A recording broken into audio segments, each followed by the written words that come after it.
Olá, amigos do canal Conf, sejam bem-vindos. Nós estamos falando aqui das nossas práticas, né? E você estava todo animado aí, fez exercício de janeiro, fevereiro e março. Falou assim, poxa, agora ele para ficar dando teoria.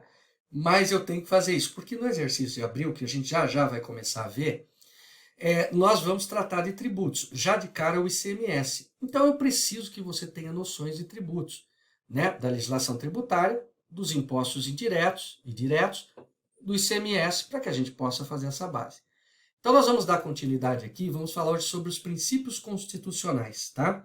E depois mais um ou dois vídeos e nós chegamos aí de novo no exercício de abril que você com certeza está ansioso para fazer. Vamos lá? Olha só, os princípios constitucionais tributários. Então, nós temos aqui, o primeiro princípio importantíssimo da competência. É aquilo que nós falamos. A Constituição é que dita a competência de cada ente no que é preciso, no que ele pode administrar. Então, vimos que a União tem os seus tributos, que ela administra, o Estado os seus e o município os seus. Então, esse é o princípio da competência, ok? Muito bem. Legalidade, segundo princípio. Então, só para dar um alô aqui, significa o seguinte, se o princípio de administrar ICMS é dos estados, eu não posso, a União não pode querer administrar ICMS, tá? E assim por diante. Legalidade. Veja, o princípio da legalidade, ele veda expressamente à União Federal, aos estados e o Distrito Federal, né, e aos municípios, exigir ou aumentar tributos sem lei que o estabeleça. Então, veja, eu não posso aumentar tributos ou exigir tributos sem lei que o estabeleça.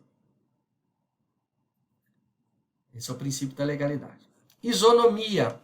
Proíbe tratamento desigual aos contribuintes que se encontram em situação equivalente. Então, veja bem, não pode haver distinção. O pessoal que mora em São Paulo vai pagar mais imposto, o pessoal que mora na Bahia vai pagar menos. Por exemplo, imposto de renda, que é nacional. Não pode, tá? Então, isonomia, tratamento igual. Irretroatividade. Interessante esse princípio da irretroatividade. Então, por esse princípio, ficou vedado a cobrança de tributos em relação a fatos geradores antes do início da vigência da lei. Ok? Então, a lei não volta para trás. Se ela criou um tributo novo, ela só pode exigir dali para frente. Anterioridade. Muita gente confunde com o outro. Tanto do exercício, existem duas anterioridades aí. O exercício, né, civil, o ano civil, como a nonagesimalidade. Nonagesimalidade. O que é isso? Uma lei, quando ela institui um imposto, esse imposto só vale para o ano seguinte e sempre respeitando 90 dias de que foi instituído. Então, por exemplo, se um governante criar um tributo novo em dezembro, ele só passa a valer no ano seguinte, em março. Agora, se ele criar em março desse ano, 2022, março, criou, pode valer a partir de janeiro de 23. Mas se criar em dezembro de 22, março de 23, ok? Vedação ou confisco. É um princípio que prescreve, que é vedado a utilização do tributo como efeito de confisco. Ou seja, impedindo assim o Estado que, com o pretexto de cobrar tributo, se aposse de bens. Você não pode cobrar um tributo tão alto que ele se configure um confisco de bens de terceiros. Seletividade. O imposto deve ser cobrado de forma seletiva. O que é isso? Paga mais imposto aqueles produtos que são menos essenciais e menos imposto aqueles que são mais essenciais. Cesta básica, por exemplo, tem que pagar menos tributo sobre ela, porque as pessoas precisam comer. Já fumo, bebida, tal, armas, é considerado seletividade, necessidade zero. Então, mais tributo nele.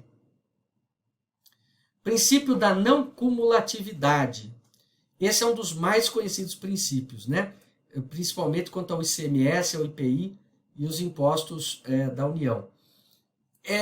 Seria o seguinte, você compensar aquilo que você já pagou na operação anterior.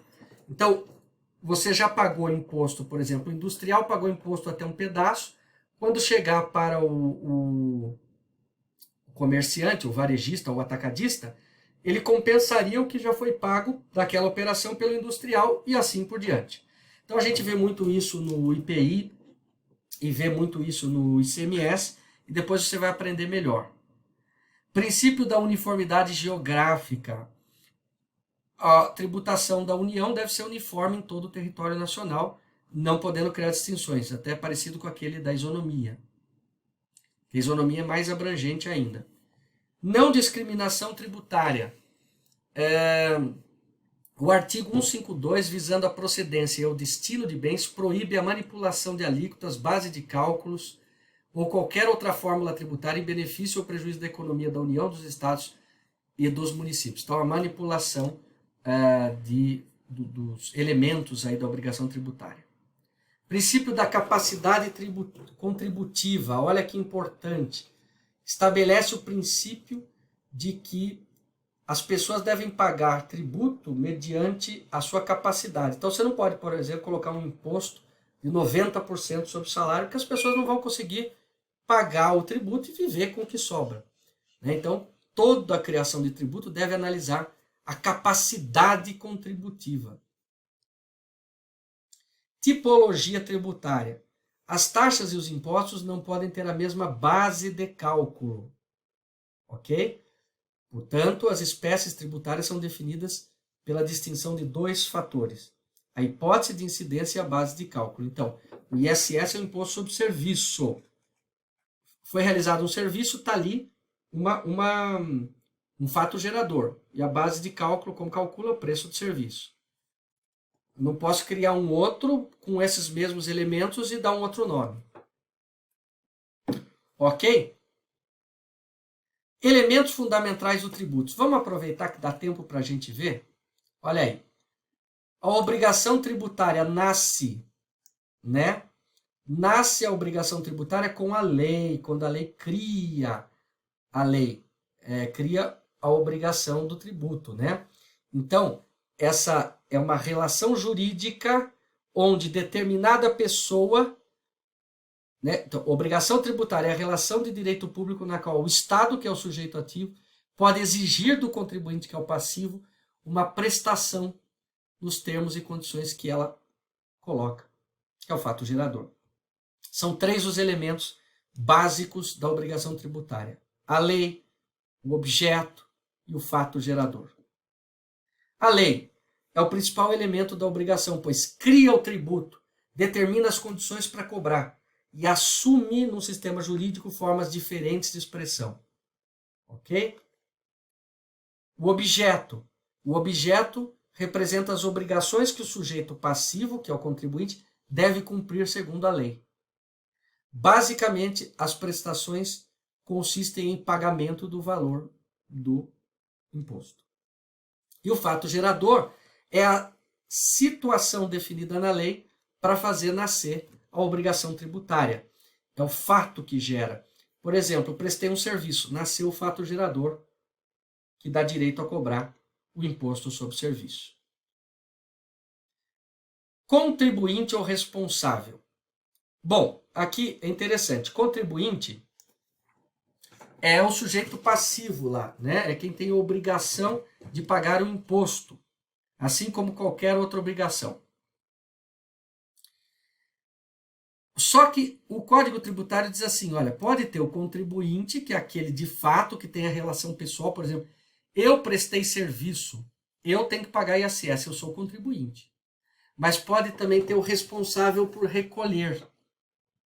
É quem a lei manda que fique obrigado a recolher por aquele. Então ele pega daquele e paga para o Estado. Exemplo muito simples. Você trabalha, não trabalha, tem carteira assinada, o seu chefe desconta a INSS do seu salário. O INSS quem está pagando é você, porque está descontando o seu salário. Mas quem vai lá e paga a guia para o governo é o empresário. Então, você é o contribuinte, ele é o responsável por recolher. E aí nós temos isso no ICMS, em outras operações também, tá? Base de cálculo. Base de cálculo é o montante sobre o qual vai incidir o imposto.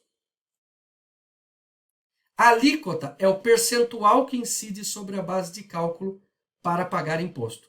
Então, por exemplo, eu prestei serviço, cobrei R$100. A base de cálculo são R$100, que é o que eu cobrei. Quanto que eu vou pagar de imposto? Depende do que a prefeitura colocou. 5%, então 5% é a alíquota. 5% de 100 vai dar 5. Bem, depois, no próximo vídeo, nós vamos falar um pouco sobre a imunidade tributária e outras questões mais. Espero que você esteja gostando. Eu estou tentando ser mais rápido nesses vídeos. Se você ficar com dúvida, volta, assiste de novo. Mas é a base para você se preparar para fazer os exercícios a partir do mês de abril. Tá bom? Tá gostando? Deixa um like aí, ativa o sininho e se inscreva no canal. Até a próxima.